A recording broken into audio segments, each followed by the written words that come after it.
On Veeran Jaga, the lullaby planet, silence was not an absence of sound, but a physical presence. It was a world of whispering crimson sands and obsidian rock spires that pierced a sky perpetually draped in the emerald swirl of a nebula. It was here, against all odds, that explorer and botanist Mika Larkin had been found. Not by her own people, but by the Ayer Bass. Sarah Char's hands trembled on the control yoke of the Kestrel as she broke orbit. The distress signal had been a ghost for 3 years, Mika's signature, weak but unmistakable, pulsing from this forgotten rock.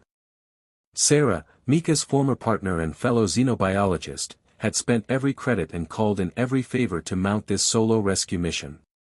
The official reports declared Mika dead, her ship lost to a cosmic anomaly. Sarah's heart had never accepted it. The Kestrel set down in a valley of violet-veined stone.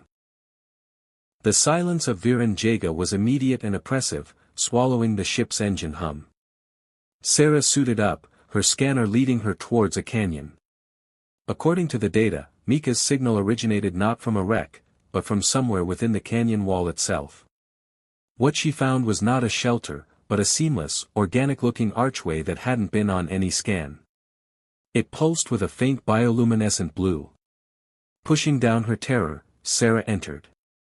Inside was not a cave, but a vessel. The walls were like polished nacre, flowing into structures that seemed grown rather than built.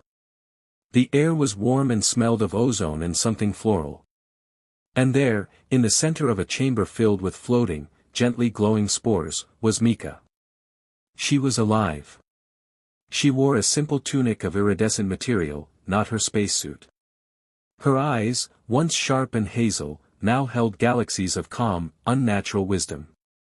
She was tending to a cluster of crystalline fungi. Mika? Sarah's voice cracked through her helmet comm. Mika turned slowly. A smile, familiar yet profoundly different, touched her lips. Sarah. You came. There was no shock, only a serene acknowledgement. What is this place? Who are they? Sarah stammered, removing her helmet. The Ayer Bass, Mika said, her voice a soft melody. They found me adrift, my ship failing. They brought me here. They are curators. Listeners. As Mika spoke, shapes coalesced from the walls. Tall, slender beings with skin like opal and large, dark eyes that held no malice, only deep, patient observation. They made no sound, but Sarah felt a gentle pressure in her mind, not invasive, but inquisitive. They don't communicate with words, Mika explained. They sense emotional resonance, memory harmonics. Veeran Jaga is a sanctuary for frequencies too delicate for the noisy universe. They've been listening to the lullaby of dying stars, the dreams of nebulas, and my loneliness. Sarah's mission clarity shattered. This wasn't a rescue, it was an extraction. They kidnapped you. No, Mika said, placing a hand on a pulsating wall. The chamber glowed warmly. They offered solace. On Earth, I was fragmented. Here, I am whole. They showed me the music woven into the fabric of space. I've learned to hear the growth of crystals, the memory of stone. Sarah looked at her old friend, the fierce pioneer now a serene priestess of an alien archive. The woman she'd crossed the stars for was both here and utterly gone. Come home, Sarah pleaded, a last, desperate effort. Mika walked to an opening overlooking the alien landscape. The green nebula painted her face in otherworldly light. This is my home now, Sarah. My work isn't over. It has just transformed.